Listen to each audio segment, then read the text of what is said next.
Hi friends, good evening. Welcome to Vishrutha creatives. ಇವತ್ತಿನ ವಿಡಿಯೋದಲ್ಲಿ old ಫ್ರಾಕ್ನ reuse ಯಾವ ರೀತಿ ಮಾಡ್ಕೋಬೇಕು ಅಂತ ತೋರಿಸ್ತೀನಿ. ಅದಕ್ಕೂ ಮೊದಲು ಯಾರಾದರೂ ನಮ್ಮ ಚಾನಲ್ನ ಹೊಸದಾಗಿ ನೋಡ್ತಾ ಇದ್ದರೆ ಈಗಲೇ ಸಬ್ಸ್ಕ್ರೈಬ್ ಮಾಡ್ಕೊಳ್ಳಿ ಹಾಗೂ ಪಕ್ಕದಲ್ಲಿರೋ ಬೆಲ್ಲೈಕನನ್ನು ಕೂಡ ಕ್ಲಿಕ್ ಮಾಡಿ. ಹಾಗೆ ಮಾಡೋದ್ರಿಂದ ನನ್ನೆಲ್ಲ ವೀಡಿಯೋಸ್ ನಿಮ್ಮ ಮೊಬೈಲ್ಗೆ ನೋಟಿಫಿಕೇಷನ್ ಬರುತ್ತೆ. ಓಕೆ ಫ್ರೆಂಡ್ಸ್, ಹಾಗಾದರೆ ಯಾವ ರೀತಿ ಓಲ್ಡ್ ಫ್ರಾಕ್ನ ರೀಯೂಸ್ ಮಾಡಬೇಕು ಅಂತ ತೋರಿಸ್ತೀನಿ, ನೋಡೋಣ ಬನ್ನಿ. ಫ್ರಾಕ್ನ ಒಂದೇ ಲೆವೆಲಲ್ಲಿ ಇರೋ ಥರ ಈ ರೀತಿ ಹಾಕ್ಕೊಳ್ಳಿ. ಹೀಗೆ ಹಾಕ್ಕೊಂಡ್ಮೇಲೆ ಇದು ಬಾಡಿ ಪಾರ್ಟ್ ಎಷ್ಟಿದೆ ಅಂತ ನೋಡ್ಕೊಳ್ಳೋಣ. ಇದು 13 ಇಂಚಸ್ ಇದೆ. ಈ ಕಡೆಗೆ ನೋಡ್ಕೊಂಡಾಗ 12 ಇಂಚಸ್ ಇದೆ. ಈ ಬಾಡಿ ಪಾರ್ಟನ್ನ ಬಾಟಮನ್ನು ಸಪ್ರೇಟ್ ಮಾಡ್ಕೊಳ್ಳೋಣ. 1 ಇಂಚಷ್ಟು ಎಕ್ಸ್ಟ್ರಾ ಬಿಟ್ಕೊಳ್ಳಿ. ಇಲ್ಲಿ ಡಬಲ್ ಫೋಲ್ಡ್ ಮಾಡಿ ಸ್ಟಿಚ್ನ ಮಾಡ್ಕೊಳ್ಳೋಕ್ಕೆ.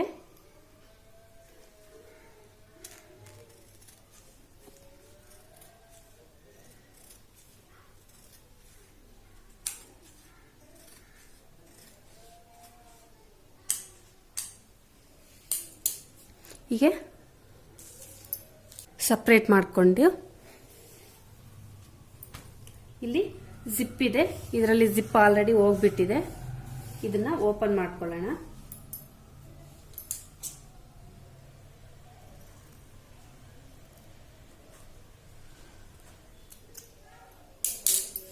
ಹೀಗೆ ಓಪನ್ ಮಾಡಿಕೊಂಡು ಈ ಜಿಪ್ಪನ್ನ ಸ್ಟಿಚಸ್ ಬಿಚ್ಕೊಂಡು ತೆಗೆದ್ಬಿಟ್ಟು ಇಲ್ಲಿ ಉಕ್ಸನ್ನ ಇಟ್ಕೊಳ್ಳೋಣ. ಕೆಳಗಡೆ ಬಾಟಮ್ ಪಾರ್ಟ್ ಇದೆಯಲ್ಲ, ಇದು 3 ಲೇಯರ್ಸ್ ಇದೆ ನೋಡಿ.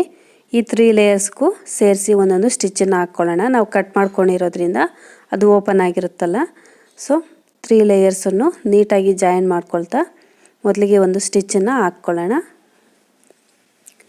3ಕ್ಕೂ ಸೇರಿಸ್ಕೊಂಡು ಈ ರೀತಿ ಸ್ಟಿಚ್ಚನ್ನು ಹಾಕ್ಕೊಳ್ಳಿ.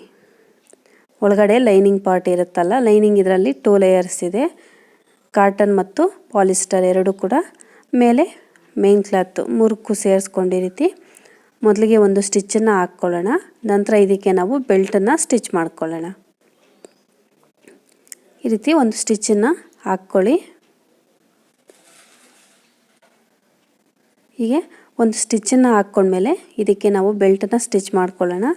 ಬೆಲ್ಟ್ ಸ್ಟಿಚ್ ಮಾಡ್ಕೊಳ್ಳೋಕ್ಕೆ ನಾನು ಸಪ್ರೇಟ್ ಕ್ಲಾತನ್ನು ತಗೊತಾ ಇದ್ದೀನಿ.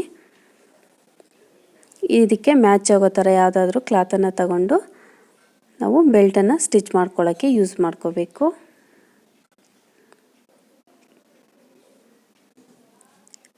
ಈ ರೀತಿ ಸ್ಟಿಚ್ ಹಾಕ್ಕೊಂಡಾದ್ಮೇಲೆ ಒಂದು 4 ಇಂಚಸ್ ಇರೋ ಥರ ಬೆಲ್ಟ್ಗೆ ಅಗಲ ಬಂದುಬಿಟ್ಟು 4 ಇಂಚಸ್ ಇರಲಿ. ಉದ್ದ ಈ ನಾವು ಕಟ್ ಮಾಡ್ಕೊಂಡಿರೋ ಸ್ಕರ್ಟ್ ಬಾಟಮ್ ಪಾರ್ಟ್ ಇದೆಯಲ್ವ, ಅದು ಎಷ್ಟು ಅಗಲ ಇದೆಯೋ ನೋಡಿಕೊಂಡು ಸೊಂಟದ ಅಳತೆ ಅಷ್ಟಕ್ಕೆ ತಗೊಳ್ಳಿ. ಮೊದಲಿಗೆ ಈ ರೀತಿ ಒಂದು ಸೈಡ್ಗೆ ನಾನು ಈ ಪೀಸ್ಗೆ ಅರ್ಧ ಇಂಚಷ್ಟು ಫೋಲ್ಡ್ ಮಾಡ್ಕೊಂಡು ಈ ರೀತಿ ಸ್ಟಿಚ್ಚನ್ನ ಹಾಕ್ಕೊತಾ ಇದ್ದೀನಿ. ಒಂದು ಕಡೆಗೆ ಇನ್ನೊಂದು ಕಡೆಗೆ ನಾವು ಜಾಯಿನ್ ಮಾಡಿಕೊಂಡು ಸ್ಟಿಚ್ ಮಾಡ್ಕೋಬೇಕಾದ್ರೆ ಸರೋಗುತ್ತೆ. ಈ ರೀತಿ ಸ್ಟಿಚ್ಚನ್ನು ಮಾಡ್ಕೊಂಡ್ಮೇಲೆ ಒಂದು ಸೈಡ್ಗೆ ಈಗ ಈ ಎಡ್ಜಸ್ಸನ್ನು ಡಬಲ್ ಫೋಲ್ಡ್ ಮಾಡಿಕೊಂಡು ಒಂದೊಂದು ಸ್ಟಿಚ್ಚನ್ನು ಹಾಕ್ಕೊಳ್ಳಿ. ಈ ರೀತಿ ಎರಡೂ ಕಡೆಗೂ ಕೂಡ ಒಂದೇ ಸಲ ಹಾಕ್ಕೋಬಿಡಿ.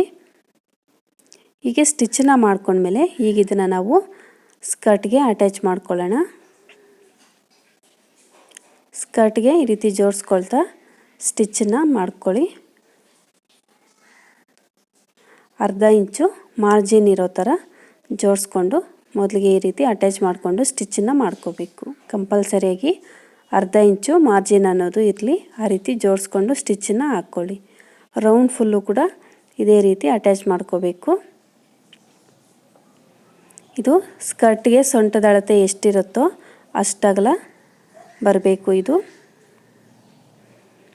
ಪೀಸ್ ನಾವು ಜಾಯಿನ್ ಮಾಡ್ತಾ ಇದ್ದೀವಲ್ಲ, ಅದು ನೀವು ಕಟಿಂಗ್ ಮಾಡ್ಕೋಬೇಕಾದ್ರೆ ಮಾರ್ಜಿನನ್ನು ಬಿಟ್ಟು ಸ್ಟಿಚ್ ಕಟಿಂಗ್ ಮಾಡ್ಕೊಳ್ಳಿ. ಮಾರ್ಜಿನ್ಗೆ ಒಂದು 2 ಇಂಚಸ್ ಇಟ್ಕೊಳ್ಳಿ. ಎರಡೂ ಕಡೆಗೂ ನಾವು 1 ಇಂಚನ್ನು ಡಬಲ್ ಫೋಲ್ಡ್ ಮಾಡಿ ಸ್ಟಿಚ್ ಮಾಡ್ಕೊತೀವಲ್ಲ, ಆ ರೀತಿ. ಅಕಸ್ಮಾತ್ ಏನಾದರೂ ನಿಮಗೆ ಸ್ವಲ್ಪ ಕಡಿಮೆ ಇದೆ ಅಂತ ಅನ್ಸಿದ್ರೆ ಸ್ಕರ್ಟ್ಗೆ ಇರೋ ಕ್ಲಾತನ್ನು ಒಂಚೂರು ಅಲ್ಲಲ್ಲಿ ಚಿಕ್ಕದಾಗಿ ಫ್ರಿಲ್ಸನ್ನು ಇಟ್ಕೊಳ್ಳಿ. ಆಗ ಎರಡು ಕೂಡ ಒಂದೇ ಲೆವೆಲ್ಗೆ ಬರೋ ಥರ ಅಡ್ಜಸ್ಟ್ ಮಾಡಿಕೊಂಡು ಜಾಯಿನ್ ಮಾಡ್ಕೊಳ್ಳಿ.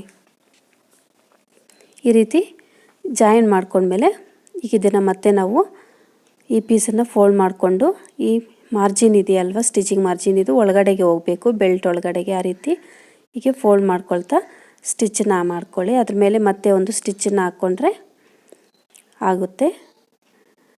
ಈ ಸ್ಕರ್ಟು ಸ್ಟಿಚಿಂಗ್ ಅನ್ನೋದು ಕಂಪ್ಲೀಟ್ ಆಗೋಗುತ್ತೆ. ಈ ಫೋಲ್ಡನ್ನು ಹಾಕ್ಕೋಬೇಕಾದ್ರೆ ಫೋಲ್ಡ್ ನಾವು ಮಡ್ಚ್ಕೊತೀವಲ್ಲ, ಅದು ಕೆಳಗಡೆಗೆ ಬರೋ ಥರ ಇಟ್ಕೊಳ್ಳಿ. ಮೇನ್ ಸೈಡು ಮೇಲೆಗೆ ಬರೋ ಥರ ಇಟ್ಕೊಂಡು ಸ್ಟಿಚಿಂಗ್ ಅನ್ನೋದು ಸ್ಟಿಚಿಂಗ್ ಲೈನು ನಾವು ಹಾಕಿರ್ತೀವಲ್ಲ, ಅದು ಒಂದೇ ಲೆವೆಲಲ್ಲಿ ಸ್ಟಿಚ್ ಬರೋ ಥರ ನೋಡ್ಕೊಳ್ತಾ ಹಾಕ್ಕೊಳ್ಳಿ. ಈ ರೀತಿ ಮೇಲೆಗಡೆಗೆ ಇಟ್ಕೊಂಡು ನಾವು ಫೋಲ್ಡ್ ಮಾಡ್ಕೊಳ್ಳೋ ಕ್ಲಾತು ಕೆಳಗಡೆಗೆ ಬರೋ ಥರ ಇಟ್ಕೊಂಡು ಸ್ಟಿಚ್ ಮಾಡ್ಕೊಂಡಾಗ ನಮಗೆ ಸ್ಟಿಚಿಂಗ್ ಎಲ್ಲಿ ಬರ್ತಾ ಇದೆ ಅನ್ನೋದು ಮೇಲೆಗಡೆ ನೀಟಾಗಿ ಗೊತ್ತಾಗುತ್ತೆ. ಅದರಿಂದ ಮೇಲೆಗಡೆಗೆ ಇಟ್ಕೊಂಡು ಸ್ಟಿಚ್ಚನ್ನು ಮಾಡ್ಕೊಳ್ಳಿ. ಹೀಗೆ ರೌಂಡ್ ಫುಲ್ಲು ಕೂಡ ಸ್ಟಿಚ್ ಮಾಡಿಕೊಂಡ್ರೆ ನಮ್ಮ ಸ್ಕರ್ಟು ರೆಡಿ ಆಗುತ್ತೆ. ಇದಕ್ಕೆ ನೀವು ಲಾಡಿ ಯಾವುದಾದ್ರೂ ಹಾಕ್ಕೊಂಡ್ರೆ ಸರೋಗುತ್ತೆ. ಉಕ್ಸು ಹಾಕ್ಕೊಳ್ಳೋ ಆಗಿದ್ದರೆ, ಸೊಂಟ ಏನಾದರೂ ಲೂಸ್ ಇತ್ತು ಅಂದರೆ ಉಕ್ಸು ಹಾಕ್ಕೊಳ್ಳೋಕ್ಕಾಗೋದಿಲ್ಲ. ಸೊ ಲಾಡಿನೇ ಹಾಕ್ಕೊಳ್ಳಿ, ತುಂಬಾ ಸೇಫಾಗಿರುತ್ತೆ. ಈಗ ಇದನ್ನು ಸೈಡ್ಗೆ ಇಟ್ಕೊಂಡು ನಾವು ಬ್ಲೌಸನ್ನು ಸ್ಟಿಚ್ ಮಾಡ್ಕೊಳ್ಳೋಣ. ಅಂದರೆ ಮೇಲೆ ಬಾಡಿ ಪಾರ್ಟ್ ಇದೆ ಅಲ್ವಾ, ಅದನ್ನು ತಗೊಳ್ಳಿ. ಬಾಡಿ ಪಾರ್ಟ್ಗೆ ನಾವಿಲ್ಲಿ ಕ್ಲಾತನ್ನು ಬಿಟ್ಟಿದ್ದೀವಲ್ಲ, ಈ ಕ್ಲಾತನ್ನು ಡಬಲ್ ಫೋಲ್ಡ್ ಮಾಡ್ಕೊಂಡು ಈ ರೀತಿ ರೌಂಡ್ ಫುಲ್ಲು ಕೂಡ ಸ್ಟಿಚ್ ಮಾಡ್ಕೋಬೇಕು. ಡಬಲ್ ಫೋಲ್ಡ್ ಮಾಡ್ಕೊಳ್ತಾ ರೌಂಡ್ ಫುಲ್ಲೂ ಸ್ಟಿಚ್ಚನ್ನು ಮಾಡ್ಕೊಳ್ಳಿ. ಈ ರೀತಿ ಬ್ಲೌಸ್ಗೆ ಇದು ಸ್ಟಿಚ್ ಮಾಡೋಕ್ಕೂ ಮೊದಲೇ ನೀವು ಆಲ್ರೆಡಿ ನಾನು ಹೇಳಿದೆ ಅಲ್ವಾ, ಜಿಪ್ಪನ್ನು ತೆಗೆದುಬಿಡಬೇಕು ಅಂತ. ಸ್ಟಿಚಸ್ ಬಿಚ್ಕೊಂಡು ಜಿಪ್ ಇರೋದನ್ನು ತೆಗೆದುಬಿಡಿ. ನಂತರ ಇದೇ ರೀತಿ ಡಬಲ್ ಫೋಲ್ಡ್ ಮಾಡಿಕೊಂಡು ಸ್ಟಿಚ್ಚನ್ನು ಮಾಡ್ಕೊಳ್ಳಿ.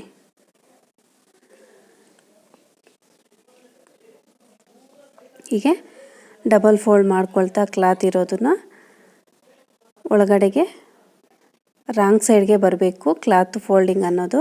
ಆ ರೀತಿ ನೋಡಿಕೊಂಡು ಫೋಲ್ಡ್ ಮಾಡಿಕೊಂಡು ಸ್ಟಿಚ್ಚನ್ನು ಮಾಡ್ಕೊಳ್ಳಿ. ಈ ಬ್ಲೌಸನ್ನು ನಾವು ಮಕ್ಕಳಿಗೆ ಸ್ಯಾರಿ ಬ್ಲೌಸ್ ಥರ ಕೂಡ ಯೂಸ್ ಮಾಡ್ಕೋಬೋದು, ಲೆಹಂಗಾ ಥರನೂ ಯೂಸ್ ಮಾಡ್ಕೋಬೋದು. ತುಂಬಾ ಯೂಸ್ ಆಗುತ್ತೆ. ಇದಕ್ಕೆ ನಾನು ಜಿಪ್ಪನ್ನು ತೆಗೆದುಬಿಟ್ಟಿದ್ದೀವಿ. ಜಿಪ್ ಹಾಕ್ಕೊಂಡ್ರೆ ಹಾಕಿ ತೆಗೆಯೋದಕ್ಕೆ ಕಷ್ಟ ಆಗುತ್ತೆ. ಸೊ ಉಕ್ಸನ್ನೇ ಹಾಕ್ಕೊಳ್ಳಿ, ಕಂಫರ್ಟಬಲ್ ಆಗಿರುತ್ತೆ ಮಕ್ಕಳಿಗೆ ಹಾಕಿ ತೆಗೆಯೋದಕ್ಕೆ. ಇದಕ್ಕೆ ಉಕ್ಸು ಹಾಕ್ಕೊಂಡ್ರೆ ಇದು ಫಿನಿಶ್ ಆದಾಗೇ. ಓಕೆ ಫ್ರೆಂಡ್ಸ್, ನೀವು ಕೂಡ ಈ ರೀತಿ ಟ್ರೈ ಮಾಡಿ ನೋಡಿ. ಈ ಬ್ಲೌಸನ್ನು 2 in 1 ಆಗಿ ನಾವು ಯೂಸ್ ಮಾಡ್ಬೋದು. ಯಾವ ರೀತಿ ಯೂಸ್ ಮಾಡಬೇಕಂತ ನಾನು ನೆಕ್ಸ್ಟ್ ವೀಡಿಯೋಗಳಲ್ಲಿ ತೋರಿಸ್ತೀನಿ. ಕಂಪ್ಲೀಟ್ ಆದಮೇಲೆ ಈ ರೀತಿ ಇದೆ, ನೀವು ಕೂಡ ಟ್ರೈ ಮಾಡಿ. ಓಕೆ ಫ್ರೆಂಡ್ಸ್, ಈ ವಿಡಿಯೋ ನಿಮ್ಗೆ ಇಷ್ಟ ಆದರೆ ಲೈಕ್ ಮಾಡಿ, ಶೇರ್ ಮಾಡಿ, ಹಾಗೂ ನಿಮ್ಗೇನಾದರೂ ಡೌಟ್ಸ್ ಇದ್ದರೆ ನನಗೆ ಕಾಮೆಂಟಲ್ಲಿ ತಪ್ಪದೇ ತಿಳಿಸಿ. ಓಕೆ ಫ್ರೆಂಡ್ಸ್, ಬಾಯ್.